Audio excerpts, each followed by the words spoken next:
हमने last class में मुझे टू बी ऑनेस्ट मुझे याद नहीं हमने लास्ट क्लास में क्या किया था ज़ैनब। लास्ट क्लास में हमने कितने फंक्शंस किए थे? इन्वेस्टमेंट फंक्शन नहीं किया था इसका मतलब, ठीक है। सो एक क्विक रिकैप, मैंने आप लोगों के साथ अभी तक 6 फंक्शंस कर ली हैं, ठीक है। 7वें फंक्शन के बाद हम मेन चीज पे आएंगे आज, एंड दैट इज इंशाल्लाह दैट इज कि नेशनल इनकम इक्विलिब्रियम कैसे डिटरमिन होता है। आज मेरी कोशिश है आपको ये दोनों करवा दूं मॉडल्स जैसे नेशनल इनकम इक्विलिब्रियम डिटरमिन होता है। बट बेसिकली अगर कोई ओवरव्यू में आपको दूं तो there are 7 functions of expenditure that you should know of. Number 1, consumption function. Consumption function is basically an upward sloping curve starting from C0. इसकी equation होती है C0 plus MPC into YD, where MPC is the gradient, and इसका formula है change in consumption over change in YD. Delta C over delta YD. $1 of national income पे कितना consumption करते हैं?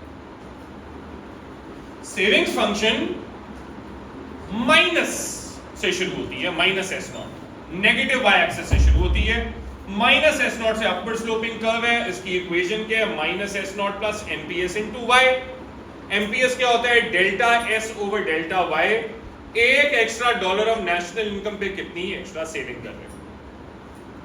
Tax function, tax function क्या होता है? Origin से शुरू होता है, अपवर्ड स्लोपिंग कर्व। ओरिजिन से क्यों शुरू होता है? बिकॉज ये सारा का सारा इंड्यूस्ड होता है, ऑटोनमस नहीं है कुछ, सारा इंड्यूस्ड है, ठीक है। इसलिए इसमें कोई टी नॉट नहीं है इसकी इक्वेशन में, एनपीटी इनटू वाई, और एनपीटी का फॉर्मूला क्या है? Delta T over delta Y. $1 extra national income पे कितना टैक्स दे रहे हो। फिर इंपोर्ट फंक्शन भी, हाँ इंपोर्ट फंक्शन वो भी टैक्स फंक्शन की तरह ओरिजिन से शुरू होता है, बिकॉज इसमें सारा इंड्यूस्ड है, ऑटोनमस कुछ नहीं है। अपवर्ड स्लोपिंग कर्व, फॉर्मूला क्या है या इक्वेशन क्या है? M is equals to MPM into Y। MPM क्या है? मार्जिनल प्रोपेंसिटी टू इंपोर्ट, ठीक है। उसका फॉर्मूला क्या है? Delta M over delta Y। $1 extra of national income पे कितना इंपोर्ट कर रहे हैं। फिर export function, export function is completely autonomous, national income के साथ कोई ताल्लुक नहीं है, इसलिए बिल्कुल हॉरिजॉन्टल कर्व बनती है। x0 आता है इसकी इक्वेशन में, NPX नहीं आता क्योंकि नेशनल इनकम के साथ इसका ताल्लुक नहीं है। गवर्नमेंट स्पेंडिंग फंक्शन बिल्कुल हॉरिजॉन्टल होती है, इसकी इक्वेशन में सिर्फ G0 आता है। क्यों? बिकॉज इसका नेशनल इनकम के साथ ताल्लुक नहीं है, तो इसलिए इसका MPG क्या होगा? नहीं, 0, ठीक है, समझ आई। अब आते हैं आखिर में इन्वेस्टमेंट फंक्शन पे। ये इन्वेस्टमेंट फंक्शन क्या है? नहीं, government spending function downward sloping नहीं है, बिकॉज उसका नेशनल इनकम के साथ ताल्लुक ही नहीं है। पॉजिटिव हो या negative, there is no relationship. तो when there is no relationship the curve या the line will be completely horizontal, क्योंकि गवर्नमेंट स्पेंडिंग जब करेगी ना इकोनॉमी के अंदर अपनी मर्जी से करेगी, ठीक है। वो ये देख के नहीं करेगी कि हाँ भाई क्या हुआ है, कितनी स्पेंडिंग हुई है, ये हुआ है, वो हुआ नहीं, ठीक है। अच्छा, now let's talk about investment function. Investment function क्या होता है? इन्वेस्टमेंट फंक्शन होता है, it shows the relationship between national income and investment, ठीक है। अब तुम लोगों को याद होना चाहिए कि जो इन्वेस्टमेंट होती है हमारे इस मॉडल के अंदर, मैक्रो इकोनॉमिक्स में हम अज्यूम करते हैं investment is through borrowed money. By the way investment क्या होती है? Increase in capital stock, increase in capital stock. Investment क्या होती है? इंक्रीज, ये मैं यहां लिखा हूं। What is investment? Investment is increase in capital stock of an economy, ठीक है, and it is an injection, बिल्कुल, ठीक है। अच्छा, अब किधर जा रहे हैं? ये क्या है? इसका क्या सीन है? ये छुपा के क्यों जाता है बाहर और फिर वापस? फोन दिखाने वाला, अरे फोन दिखाने वाला नहीं, तो ये कोई नहीं यार, चलो मैं आता हूं, इसकी करता हूं। अच्छा जी, now how is investment financed? ठीक है, इन्वेस्टमेंट फाइनेंस कैसे होती है? Through borrowed money. ये अगर आपको याद हो, ये आपको याद हो तो मैंने पहली क्लास के अंदर जब मैं इंजेक्शंस और विड्रॉल्स करा रहा था ना, हाउस होल्ड्स ये थे, फर्म्स ये थी, हाउस होल्ड से फर्म के पास पैसा क्या जाते हैं? कंजम्पशन। फर्म से हाउस होल्ड के पास क्या आता है पैसा? इनकम। लेकिन फिर अगर बैंक्स को भी इनकॉर्पोरेट करें तो हाउस होल्ड से बैंक्स के पास क्या पैसा जाता है? सेविंग। और बैंक से फर्म्स के पास क्या पैसा जाता है? इन्वेस्टमेंट। अब बैंक फर्म में इन्वेस्टमेंट नहीं कर रही, इन्वेस्टमेंट फर्म्स ही करेंगी इकोनॉमी के अंदर, लेकिन फर्म्स इन्वेस्टमेंट कैसे करेंगी? Through borrowed money, through loans. इसीलिए इस चैप्टर में हम ये देखते हैं कि जो इन्वेस्टमेंट होगी that is because that is through borrowed money. Borrowed money is determined by two factors. Borrowed money is determined by two factors. Number one, return on investment क्या है? Number two, cost of borrowing क्या है? Cost of borrowing को क्या कहते हैं? Interest rate. Cost of borrowing को क्या कहते हैं? Interest rate. और return on investment को क्या कहते हैं? Marginal efficiency of capital. MEC. Marginal efficiency of capital. ये है return on investment. For example, मैंने एक फोटोकॉपी मशीन खरीदी बिजनेस चलाने के लिए, ठीक है। हर साल मुझे उस फोटोकॉपी मशीन से 15% का रिटर्न मिल जाता है। जो मेरी इन्वेस्टमेंट थी उसमें 15% मैं कमा लेता हूं, ठीक है। ये क्या है? मेरा मार्जिनल एफिशिएंसी ऑफ कैपिटल। और वो जो मैंने लोन लिया था उस फोटोकॉपी मशीन को खरीदने के लिए, उस लोन पे मुझे क्या देना है? इंटरेस्ट। वो मेरी कॉस्ट है, ठीक है। याद रखो, जब मेरी रिटर्न ऑन इन्वेस्टमेंट मेरी इंटरेस्ट रेट के इक्वल है, इसका मतलब मेरी इन्वेस्टमेंट ऑप्टिमम है, मेरी इन्वेस्टमेंट इक्विलिब्रियम पे होगी, चेंज नहीं होगी। क्योंकि मेरा जितना रिटर्न है उतनी मेरी कॉस्ट है, तो मेरे पास इंसेंटिव है कि मैं इन्वेस्टमेंट ज्यादा करूं या कम करूं? नहीं, मेरा जितना रिटर्न है उतनी मेरी कॉस्ट है। तो अगर जितना मेरी रिटर्न है उतनी मेरी कॉस्ट है, इन्वेस्टमेंट में चेंज नहीं आएगा, ठीक है। लेकिन अली, अगर MEC इंटरेस्ट रेट से ज्यादा हो, मेरा रिटर्न मेरी कॉस्ट से ज्यादा है, तो मैं इन्वेस्टमेंट क्या करूंगा? ज्यादा, कम या उतनी? ज्यादा करूं, ठीक है। क्योंकि मेरा रिटर्न मेरी कॉस्ट से ज्यादा है। रिटर्न कॉस्ट से ज्यादा होने का क्या मतलब है? मैं इन्वेस्टमेंट ज्यादा करूंगा, ऑब्वियस बात, ठीक है। लेकिन अगर मेरा MEC इंटरेस्ट रेट से कम होगा, मतलब मेरा रिटर्न कम है, मेरी कॉस्ट ज्यादा है, तो अब मैं इन्वेस्टमेंट क्या करूंगा? कम करूंगा, ऑब्वियसली, बिकॉज मुझे नुकसान हो रहा है इन्वेस्टमेंट करने का, तो मैं अपनी इन्वेस्टमेंट कम करूंगा, ठीक है। लेकिन जब ये दोनों इक्वल होते हैं उस वक्त आपकी इन्वेस्टमेंट इक्विलिब्रियम पे होती है, इन्वेस्टमेंट चेंज नहीं होगी, ठीक है। This leads us to this diagram.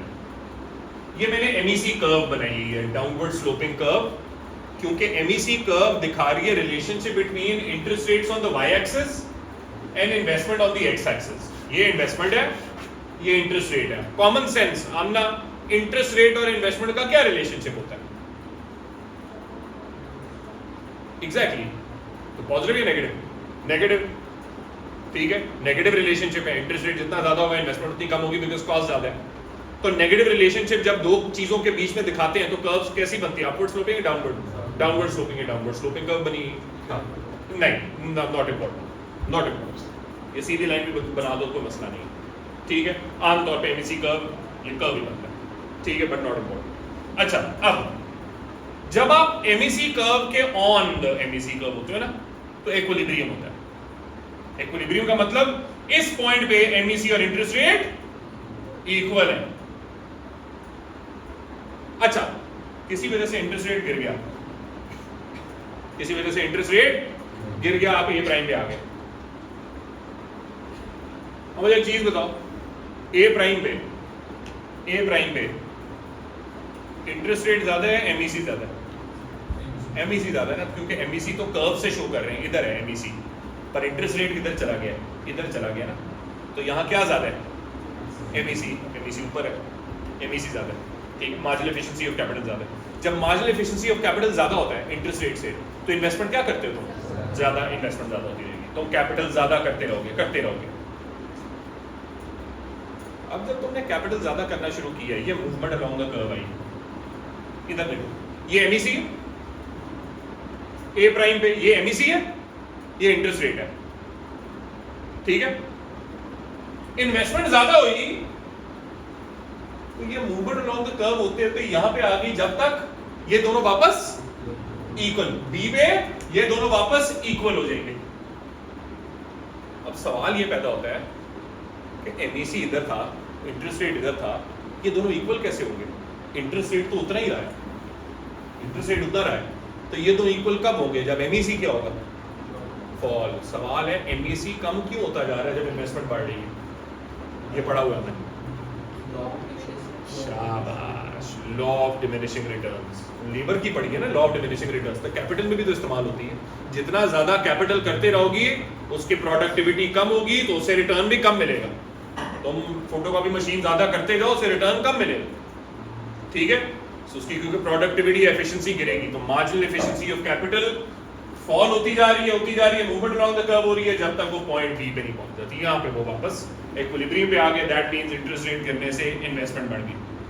अब ये जो लंबी चौड़ी मैंने इतनी एक्सप्लेन की है तुम लोगों को, ये क्यों की है? क्योंकि हम क्या पढ़ रहे हैं? इन्वेस्टमेंट फंक्शन पढ़ रहे हैं ना। इन्वेस्टमेंट फंक्शन में हमने इन्वेस्टमेंट का रिलेशनशिप किससे देख रहे हैं? National income. अभी हमने क्या देखा है? इन्वेस्टमेंट का रिलेशनशिप किसके साथ है?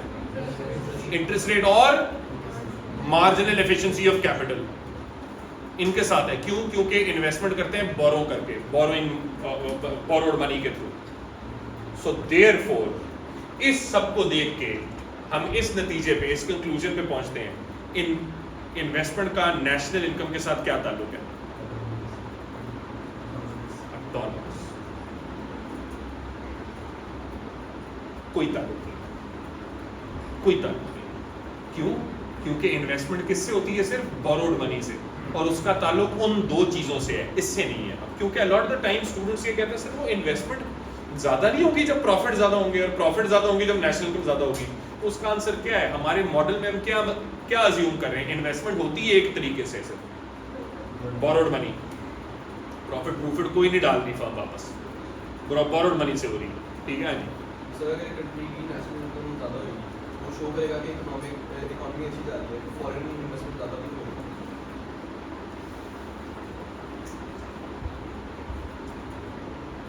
पहली बात तो ये है, फॉरेन इन्वेस्टमेंट का ताल्लुक इंटरनेशनल मार्केट से है, ठीक है। हम जो बात कर रहे हैं ना वो ओपन इकोनॉमी के अंदर होती है। हम बात कर रहे हैं सिर्फ इन्वेस्टमेंट लोकली, ठीक है। तो इसमें फॉरेन इन्वेस्टमेंट नहीं आ रही, इसमें इन्वेस्टमेंट आ रही है। क्यों? अब तुम कैसे सर क्यों हम अज्यूम क्यों नहीं कर सकते? क्योंकि टू सेक्टर इकोनॉमी के अंदर अगर फॉर एग्जांपल अज्यूम करें टू सेक्टर इकोनॉमी है, तब भी तो इन्वेस्टमेंट होती है ना। तो वो फॉरेन मार्केट्स, अगर आपने फॉरेन मार्केट्स के लिए अपनी इकोनॉमी को नहीं खोला हुआ, क्लोज्ड इकोनॉमी है, इन्वेस्टमेंट तो फिर भी होगी। वो जो फॉरेन इन्वेस्टमेंट की बात है वो एक्सपोर्ट इंपोर्ट से रिलेटेड, ठीक है। तो इसलिए यहाँ फॉरेन इन्वेस्टमेंट की हम बात नहीं करेंगे, ठीक है। अच्छा सवाल है, ठीक है। सो इसलिए इन्वेस्टमेंट जो है, investment function is completely autonomous, बिल्कुल हॉरिजॉन्टल कर्व बनेगा जी।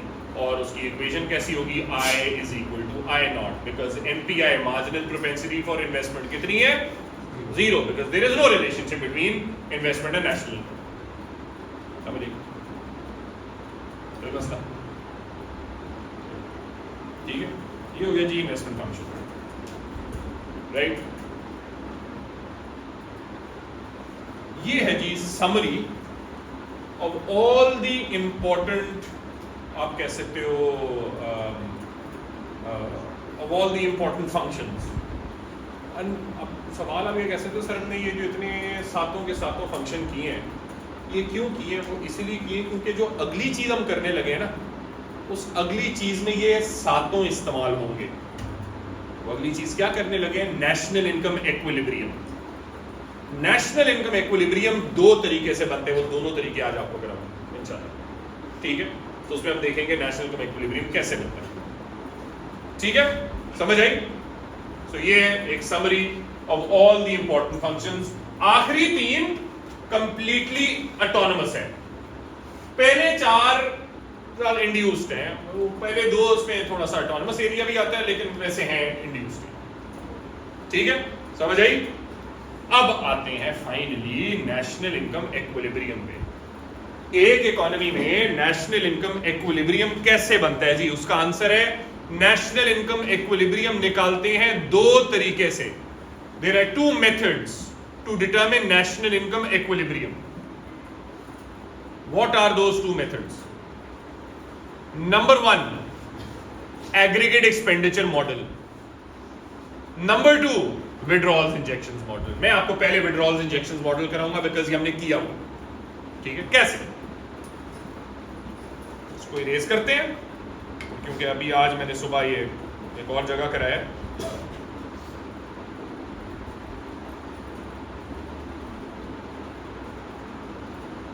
सो गौर से देखना आप. National income equilibrium through the withdrawals injections model. ठीक है, पहले हमने बनाना है एक्सेस वाई, एक्चुअली सॉरी, ऐसे बना.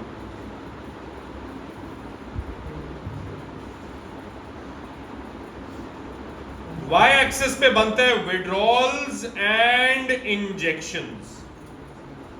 एक्स एक्सेस पे बनता है नेशनल इनकम. ठीक है, withdrawals and injections Y axis पे, एक्स एक्सेस पे हमेशा नेशनल इनकम आती है, हमेशा. ठीक है, पहले अब विड्रॉल्स इंजेक्शंस मॉडल में इसको इरेज करते हैं. गौर से सुनना यार बच्चों, मैं बैठा हूं, मुझे पीछे नजर नहीं आ रहे बच्चे, लेकिन गौर से सुनना ये, वरना समझ नहीं आएगी. तुम लोगों को पता होना चाहिए क्योंकि ये तुमने एएस में भी पढ़ा हुआ है. विड्रॉल्स इंजेक्शंस मॉडल में नेशनल इनकम इक्विलिब्रियम कहां बनता है? Where withdrawals are equal to injections. ठीक है, विड्रॉल्स इंजेक्शंस के इक्वल होते हैं तब जाकर नेशनल इनकम इक्विलिब्रियम होती है. ये तो थियोरेटिकली पढ़ा हुआ है, ग्राफिकली पढ़ेंगे हम इसको, डायग्रामेटिकली पढ़ेंगे. पहले हम इंजेक्शन देखते हैं. इंजेक्शन, फोर्थ सेक्टर इकोनॉमी के अंदर इंजेक्शन क्या होता है? तुम्हें पता है इंजेक्शन 3 होते हैं. क्या क्या? चपेट मारनी मेरे, नहीं नहीं, हाँ, गवर्नमेंट स्पेंड. 3 होते हैं भाई. ये पहले पेज के ऊपर 23 पेज है ना, ये पहले पेज के ऊपर ये देखें, मैंने ये बनाया हुआ है. ठीक है, इंजेक्शंस ये होते हैं जी, investment, government spending, export. Fourth sector economy में ये होते हैं जी आपका इंजेक्शंस. ठीक है, अब इधर देखो, फोर्थ सेक्टर इकोनॉमी के इंजेक्शन फंक्शन क्या होता है?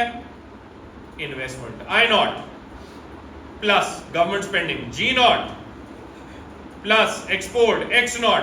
मैंने ये नॉट क्यों लिखे भाई? क्योंकि ये तीनों क्या है? ऑटोनमस. इन्वेस्टमेंट भी ऑटोनमस होता है, गवर्नमेंट स्पेंडिंग भी ऑटोनमस होती है, एक्सपोर्ट भी ऑटोनमस होती है. अभी प्रूव किया थोड़ी देर पहले. अब बड़े हो गए तुम लोग, ठीक है, बच्चे नहीं हो, बड़े हो गए हो, इसका मतलब नॉट आएंगे. अब एएस में बच्चे थे ना, तो एएस में तुम सीधा क्या लिखते थे? Investment plus government spending plus export. अब नॉट लिखने हैं क्योंकि हाईलाइट करने हैं क्या चीज ऑटोनमस है, क्या चीज इंड्यूस्ड है. ठीक है, अच्छा सुन रहे सदात? अरे आज बड़ा चुप है, हुआ है, खैरियत है?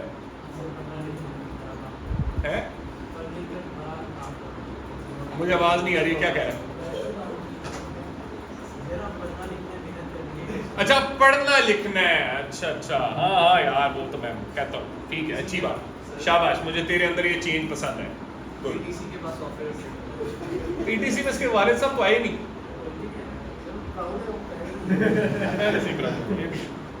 सही कह रहे यार तू. वैसे तू सोर्स ऑफ प्राइड है बहुत बड़ा इस मुल्क के लिए, इस कौम के लिए. ठीक है, तेरा लकब अगला फील्ड मार्शल है मेरा बच्चा. ठीक है यार, ये नहीं सर सॉरी. अच्छा जी, सो I not G not X not. ठीक है, ये आपके फोर्थ सेक्टर इकोनॉमी के इंजेक्शन फंक्शन है. लेट्स सपोज, इधर देखो, लेट्स सपोज मैं ये छोटा सा यहाँ पे टू सेक्टर इकोनॉमी का इंजेक्शन फंक्शन बनाता हूं J2। अब तुम लोग बताओ हमना, टू सेक्टर इकोनॉमी का इंजेक्शन फंक्शन में क्या आएगा? वो देखो टू सेक्टर इकोनॉमी के अंदर इंजेक्शन में क्या आएगा? वो फोर सेक्टर इकोनॉमी में आती है मेरा बच्चा, सिर्फ क्योंकि गवर्नमेंट भी नहीं होती और इंटरनेशनल मार्केट्स भी नहीं होती। ठीक है, सो टू सेक्टर इकोनॉमी में सिर्फ और सिर्फ आई नॉट आएगी। अगर फोर सेक्टर इकोनॉमी की बात करें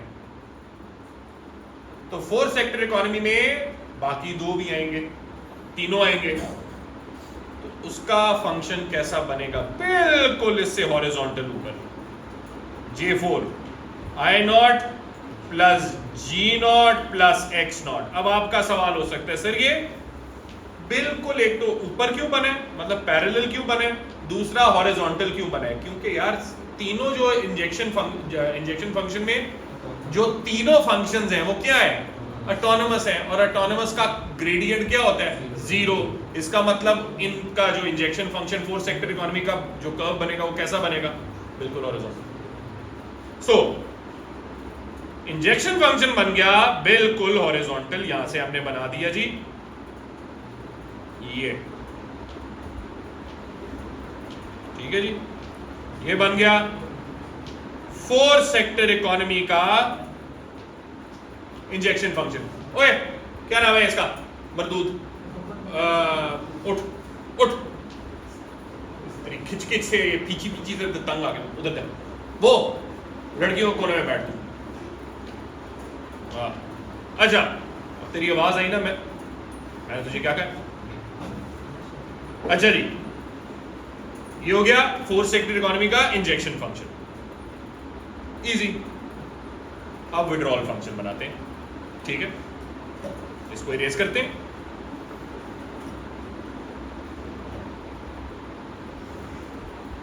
रिमेंबर हमें ये चाहिए, इंजेक्शन फंक्शन तो हमने बना लिया, अब विड्रॉल्स चाहिए हमें, लीकेजेस। बाय द वे आपके पेपर के अंदर विड्रॉल्स को लीकेजेस भी कहते हैं, रिमेंबर दिस, ठीक है।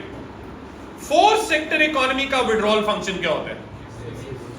Net savings plus net taxes plus imports, ठीक है।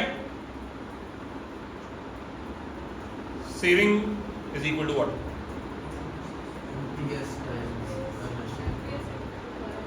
ये पूरा नहीं है, minus S naught plus MPS into Y, ये हो गया सेविंग्स। प्लस टैक्स किसके इक्वल होता है? MPT into Y. Plus import किसके इक्वल होता है? एमपीएम इंटू वाई, ठीक है। तो अगर ये तो खैर withdrawals function of the four sector economy की पूरी इक्वेशन बन गई ना, ठीक है।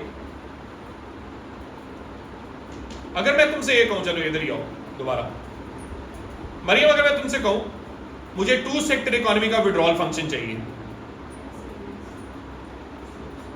दोबारा वो टू सेक्टर इकोनॉमी,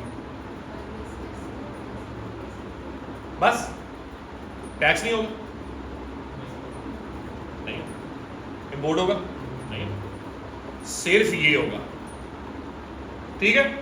तो टू सेक्टर इकोनॉमी का विड्रॉल फंक्शन जरा इधर बनाते हैं, गौर से देखो।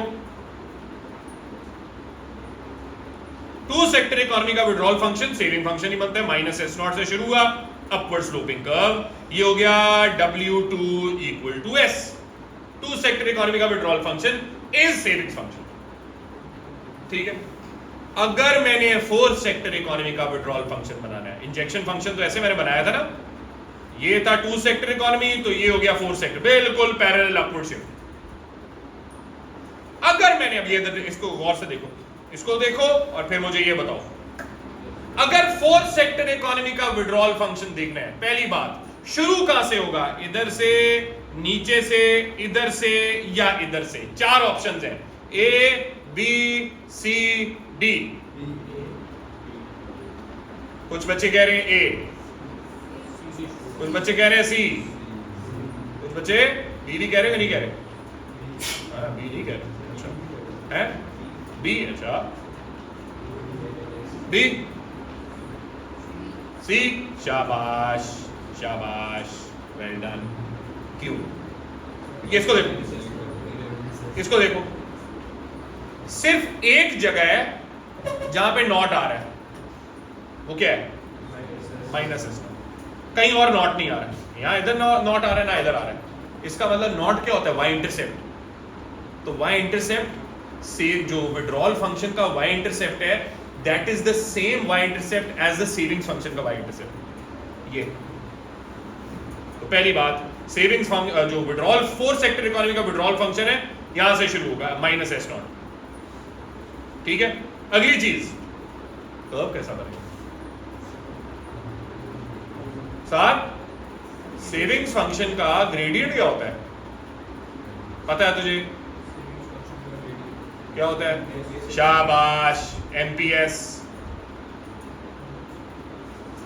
Withdrawal function of the fourth sector economy का ग्रेडियंट क्या होगा?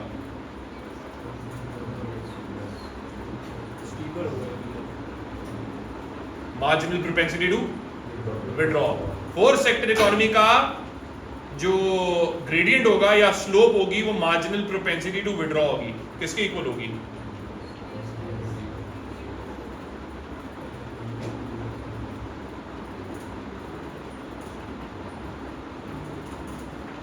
तीनों को ऐड करें, MPC plus empty plus MPM, तीनों को ऐड करें तो ये जो ग्रेडियंट, ये जो कर्व बनेगा फोर्थ सेक्टर इकोनॉमी का विड्रॉल फंक्शन का, ये ऊपर की तरफ बनेगा नीचे? स्टीपर, सॉरी, ये W4, ये फोर्थ सेक्टर इकोनॉमी का विड्रॉल फंक्शन ये शुरू यहीं से हुआ है, लेकिन स्टीपर है क्योंकि इसका ग्रेडियंट में एमपीएस में एमपीएम और एमपीडी ऐड हो रहे। ठीक है, ये आपका विड्रॉल फंक्शन है of the fourth sector economy. So यहां पे अब हम डायग्राम बनाते हैं विड्रॉल फंक्शन का। ये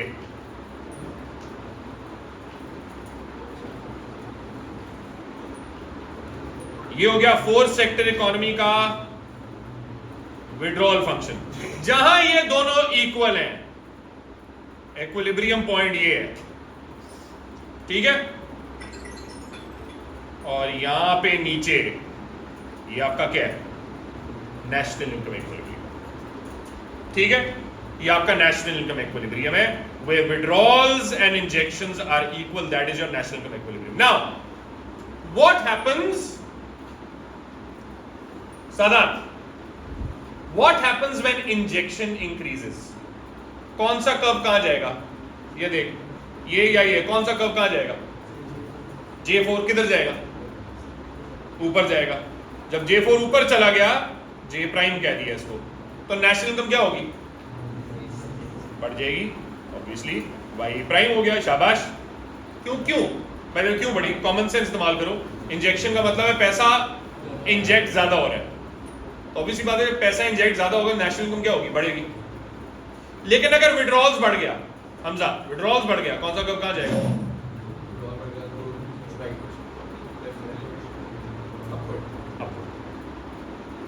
W प्राइम हो गया, तो नेशनल इनकम क्या होगी? गिर जाएगी, क्योंकि पैसा निकल रहा है ना, लीक हो रहा है, उसका मतलब नेशनल इनकम कम होगी। ठीक है, समझ आई इब्राहिम? कोई बात समझ आई? ठीक है, ये हो गया जी आपका पहला मेथड, विड्रॉल्स इंजेक्शन मॉडल के थ्रू नेशनल इनकम इक्विलिब्रियम कैसे निकलता है, ये पहला मेथड हो गया। ठीक है, अब आते हैं दूसरे मेथड पे। This is the more important method, because ये बच्चों, ये जो मैंने यहाँ ग्राफ बनाया हुआ ना, ये तो खैर ये इतना इंपॉर्टेंट नहीं है, बट जो अभी मैं बनाऊंगा, जो अभी मैं डायग्राम बनाऊंगा, आज मैं पैरागॉन के स्टूडेंट्स को भी ये कह रहा था, this is the most important diagram paper 4 के एसेस के लिए, फॉर मैक्रो एसेस। ठीक है, ऑलमोस्ट हर मैक्रो के एसे में ये सवाल का डायग्राम बन सकता है। मे बी सवाए स्टैंडर्ड्स ऑफ लिविंग करेंगे आगे, मे भी शायद उसमें ना बने। बाकी मैंने लिस्ट बनाई है of all the important topics जिसमें ये डायग्राम बनेगा, ठीक है। ये सबसे इंपॉर्टेंट डायग्राम है A2 की मैक्रो का। इसका नाम क्या है? ये है national income equilibrium through the aggregate expenditure model. ये तो पहले तो ये देखते हैं ना, पहले तो ये देखते हैं एग्रीगेट एक्सपेंडिचर मॉडल बनता कैसे, ठीक है। अगले 15 मिनट गौर से सुनना। ये आसान था, मुश्किल नहीं है, लेकिन इंपॉर्टेंट है, गौर से सुनना, ठीक है। अब गौर से सुनना। पहले इसको जरा, इसको हम लिख देते हैं थ्रू एग्रीगेट एक्सपेंडिचर मॉडल, ठीक है। इसको हम कर देते हैं erase.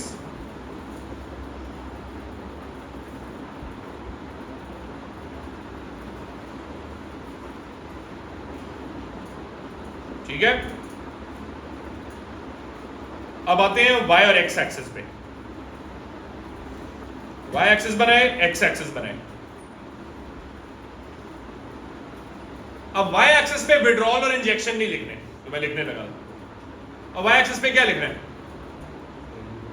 Aggregate expenditure. x axis पे क्या लिखना है? x एक्सिस पे हमेशा नेशनल इनकम, ठीक है। इसको बनाने से पहले, एग्रीगेट एक्सपेंडिचर को बनाने से पहले एग्रीगेट एक्सपेंडिचर की इक्वेशन लिखें। फोर्स पहले एक्चुअली टू सेक्टर इकोनॉमी की एग्रीगेट एक्सपेंडिचर क्या होती है? Just C plus I naught. बच्चों मेरी बात गौर से सुनिए। Aggregate expenditure is exactly the same as aggregate demand. Aggregate demand की इक्वेशन क्या होती है? C plus I plus G plus X minus M। Raza गौर से सुन, C plus I plus G plus X minus M aggregate demand की equation. अगर वो टू सेक्टर इकोनॉमी की कर दो तो क्या होगा? C plus I। Aggregate expenditure और एग्रीगेट डिमांड में फर्क ये है कि हम क्योंकि बड़े हो गए ना थोड़े से, तो अब हमने क्या करने हैं? नॉट्स अंदर ऐड करने हैं जहां बनेंगे, ठीक है। वरना इक्वेशन सेम है, ठीक है। एग्रीगेट डिमांड की इक्वेशन और एग्रीगेट एक्सपेंडिचर इक्वेशन सेम है। टू सेक्टर इकोनॉमी में एग्रीगेट एक्सपेंडिचर की इक्वेशन ये बनती है, ठीक है। C plus I not. इधर देखो, तो यहां से बनेगा जी।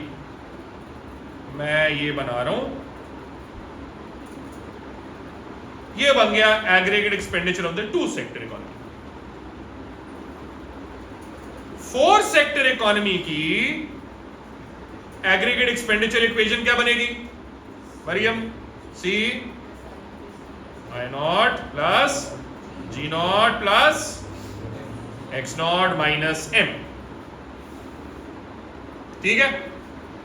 अब इसका कर्व कैसा बनेगा? ऑब्वियस ही बात है, ये क्योंकि I नॉट में G नॉट और X नॉट ऐड हो रहा है ना, तो नया aggregate expenditure function four sector economy का इससे ऊपर बनेगा, नीचे ऊपर ऐड हो रहा है ना, तो ऊपर बनेगा।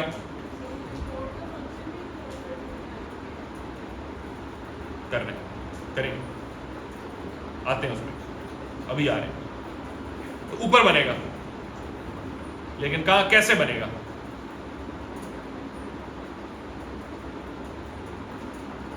ये है aggregate expenditure of the fourth sector economy. सवाल, ठीक है सर ये तो समझ आ गई, ऊपर बन रहा है, लेकिन ये फ्लैटर हमने जानबूझ के बनाया या गलती से बनाया? ये जानबूझ के बनाया। फोन बंद कर दे, मैं तुझे बाएं फेंक दूंगा।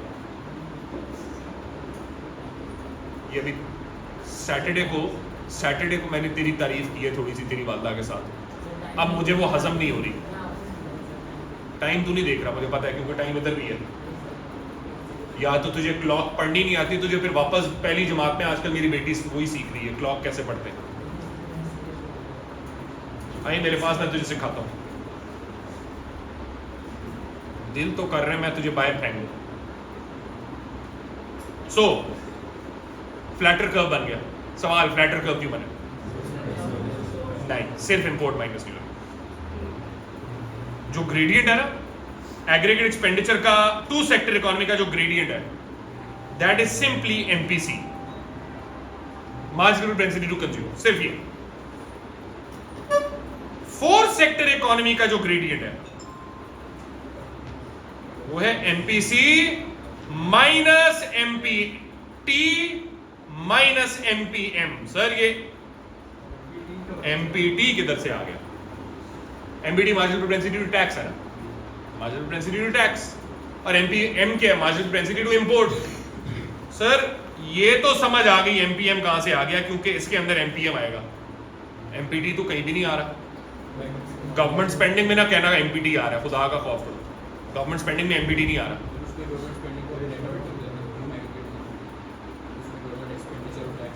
नहीं नहीं, एक्सपोर्ट में टैक्स कहां से आता है खुदा के बंदे? अजीब बात नहीं। सुनो,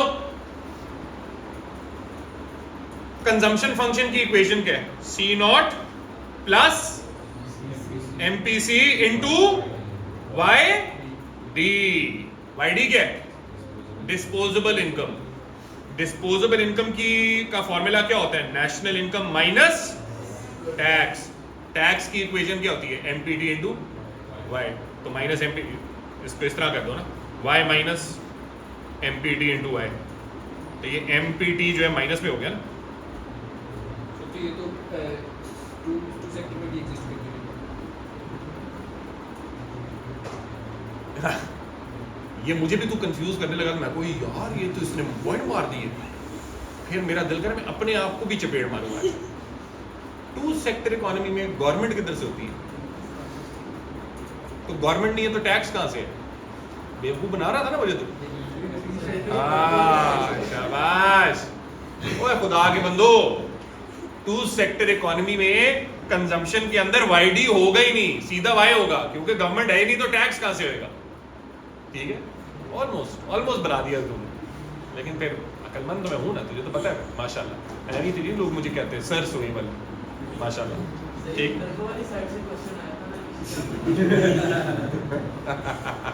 तो अगर लड़कियों वाली साइड से आता फिर क्या होता?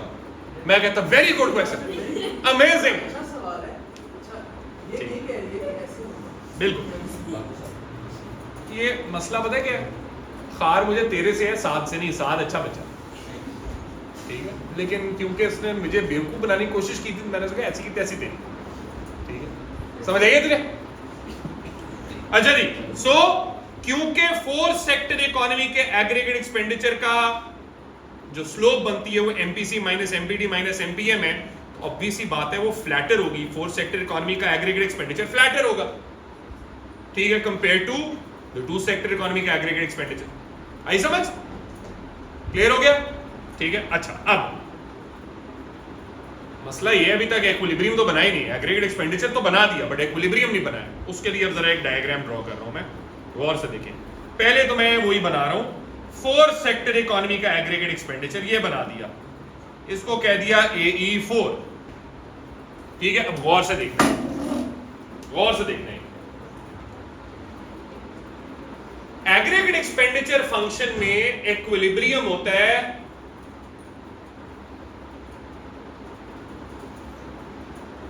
या जहां एग्रीगेट एक्सपेंडिचर नेशनल इनकम के इक्वल होती है ना इब्राहिमा, और ये बाद में भी तू चैटिंग कर लेगा उनसे। पहुंच गया ना? मैं तो पहुंच गया। ठीक है, चपेट पड़ेगी तुझे अगर तूने एक और दफा फोन देखा, मैं तेरा फोन तोड़ दूंगा। कितने गए? 20,000 का, फिर मसला नहीं। अच्छा, सो एग्रीगेट एक्सपेंडिचर नेशनल इनकम के इक्वल है, ये है इक्विलिब्रियम का criteria in the aggregate expenditure model. Withdrawal injection model में क्या इक्विलिब्रियम का क्राइटेरिया था? विड्रॉल इंजेक्शन के इक्वल होगा। अब क्राइटेरिया चेंज हो गया क्योंकि मॉडल चेंज हो गया। अब मॉडल में aggregate expenditure equals to national income. Problem है एग्रीगेट एक्सपेंडिचर तो दिया हुआ है, नेशनल इनकम कैसे बनेगी? तो आपको याद होगा ओ लेवल्स के अंदर आपने एक लाइन पढ़ी है, ये लाइन, ये कौन सी लाइन है? y इक्वल टू x का क्या मतलब है कि जो चीज y एक्सिस में है वो x एक्सिस से उस चीज को अगर कंपेयर करना हो ये लाइन बना दो, क्योंकि y में जो y एक्सिस में जो चीज है वही x एक्सिस में चीज होगी, जो ये है वो यही होगा, जो ये है वो यही होगा। 45 डिग्री लाइन ना, ठीक है। तो अब मैंने क्योंकि एग्रीगेट एक्सपेंडिचर को नेशनल इनकम के साथ इक्वेट करना है ना, तो मैं एक ऐसी लाइन बनाऊंगा, 45 डिग्री लाइन बनाऊंगा, जहां मैं इक्वेट कर पाऊं। वो लाइन है ये,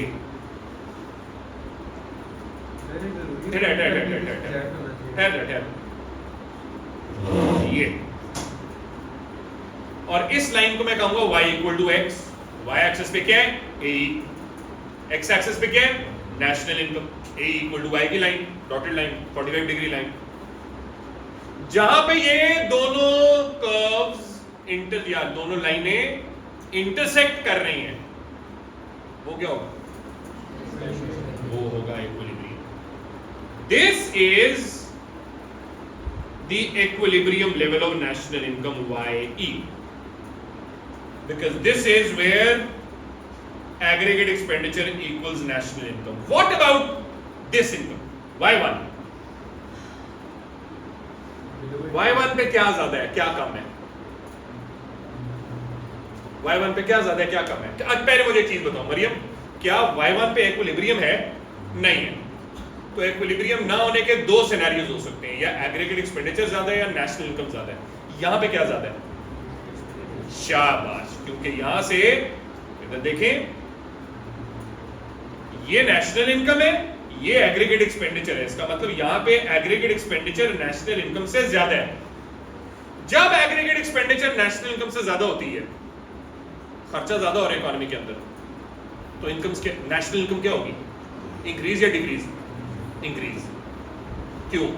जब आप खर्चा ज्यादा कर रहे हो इकोनॉमी के अंदर, तो फर्म्स के प्रॉफिट्स क्या होंगे? ज्यादा, जिससे एम्प्लॉयमेंट अपॉर्चुनिटीज क्या होंगी? ज्यादा, तो लोगों की इनकम्स भी क्या होंगी? ज्यादा, तो लोगों की इनकम ज्यादा, प्रॉफिट फर्म्स के ज्यादा, all of that will cause national income to increase till equilibrium में पहुंच जाते हैं। ठीक, अच्छा, व्हाट इफ नेशनल इनकम यहां पे हो Y2, क्या इक्विलिब्रियम है ज़ैनब? नहीं। क्या चीज ज्यादा है? बिल्कुल, एग्रीगेट एक्सपेंडिचर इतना है, नेशनल इनकम इतना है। अब एग्रीगेट एक्सपेंडिचर नेशनल इनकम से कम हो गया, खर्चे कम हो गए आप लोगों के, मे बी सेविंग ज्यादा हो रही है, मे बी लोग इंपोर्ट पे पैसा बाहर भिजवा रहे हैं। All of that would mean कि फर्म्स के प्रॉफिट्स क्या होंगे? कम, तो अनएम्प्लॉयमेंट भी ज्यादा हो सकती है। That would cause national income to fall, जब तक वो इक्विलिब्रियम पे नहीं आ रहा।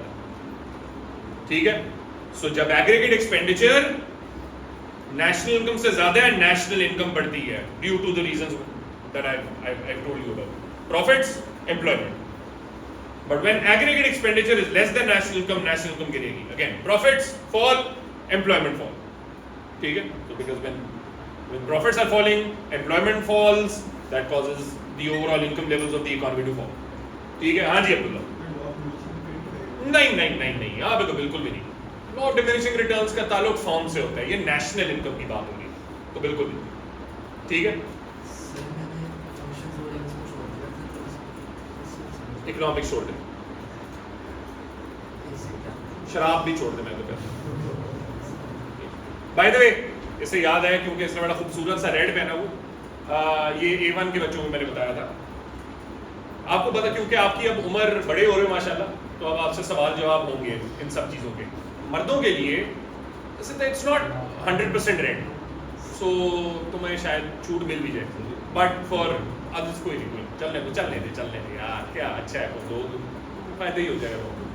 सो लड़के, men, boys, whatever, for them 2 colors are not allowed, red, pure red, and वो जो saffron color होता है ना, जो orangey color होता है, ठीक है, that is also not allowed। ठीक है, वो क्या saffron color है, तो सर्च कर ले saffron color, वो जो it's like orangey कलर। अब बनियान तूने अगर लाल ही पहननी है तो पहन ले बेटा, मसला ये कि हाँ मतलब उसके ऊपर तू कुछ और पहनेगा। सिमिलरली अगर आपने रेडिश शर्ट है लेकिन उसमें स्ट्राइप्स हैं of other colour, that's fine, ठीक है। प्योर रेड नहीं हो सकती, इस तरह यहाँ प्योर रेड कलर नहीं हो सकता, प्योर सैफरॉन कलर नहीं हो सकता, ठीक है। सिमिलरली लड़के गोल्ड नहीं पहन सकते, ठीक है। क्या कह रहे हैं बेटा?